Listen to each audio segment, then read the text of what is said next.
Hey guys, we're out here in a blueberry field that we've been working with, and today I wanted to talk to you about functional carbon in your soil. So, carbon comes in a lot of different forms and it can vary drastically what it does.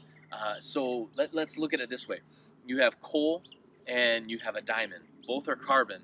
But which one are you going to give to your wife on Christmas? You put coal in her stocking and you're going to be in trouble, but you put a diamond in there and you'll have better results, guaranteed. Let's start off with a little bit of trivia. What percentage of your crop coming off the field is carbon, hydrogen, and oxygen?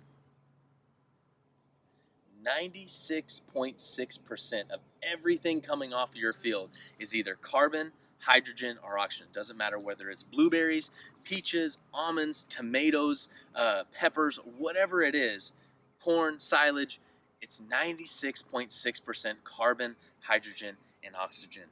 And where does that come from? That comes from sunlight and water. So all of your fertilization, all of your nutrient management plans, everything like that only accounts for 3.4% of what's in the plant.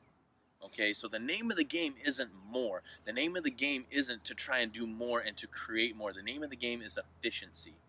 Okay, everything we need for 96.6% of the game comes from sunlight and water.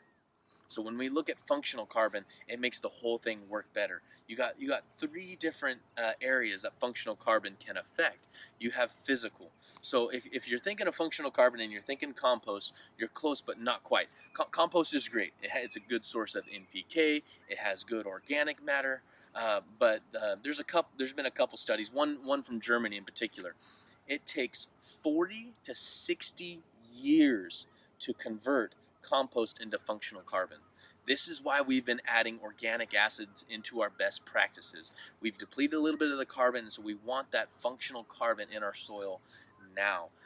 With those physical characteristics, what you're going to do is you're creating more aggregate, and so when you're doing that, you're creating this $1 million homes for microbes to live in, and they're coming in and they're creating an aerobic environment. Where you start to have problems with different fungus and soil pathogens is when the system turns anaerobic. Then you have all the chemical benefits of functional carbon. So when you go down the list of chemical benefits, so think back to if you took an agronomy class sometime in college or anything like that. The perfect soil has a CEC of around 40. Functional carbon has a cation exchange capacity, or a CEC, of 250 to 500, up to 10 times more than quote-unquote perfect soil. That's creating a huge pantry for your plant to store food in. So while it's creating that pantry, what it's also doing is it's chelating and complexing different elements out of the ground. So it's unlocking or using what was once unavailable in the soil and putting it into the pantry so that the plant can then use it. And finally, it's buffering.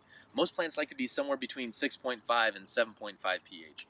So we're not actually changing the pH. What we're doing is we're creating a homogeneous environment that increases the absorption and the translocation of all your macro and micronutrients in the plant. And then finally, you have the biological help that functional carbon can give. Like we talked about, you're creating this $1 million home that microbes love to live in.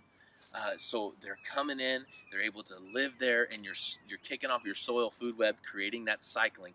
And when you get the right speciations of microbes in your soil, they produce things like glomalin or cellulase, and they're breaking down that organic matter and creating more aggregate. So the aggregate is the $1 million homes that we started off with. So now you've created a cycle that you can use for your benefit. So when you add functional carbon to your soil, it's affecting all three aspects of your soil health. It's affecting the physical, the chemical, and the biological aspects of soil health. It's there to work for you. We're seeing drastic reductions in soil salinity. We're overcoming compaction issues. We're seeing better water efficiency. All this functions around that carbon. And when you have the right source of carbon in your soil, you can put nature to work for you. And when you work with nature, the possibilities are endless.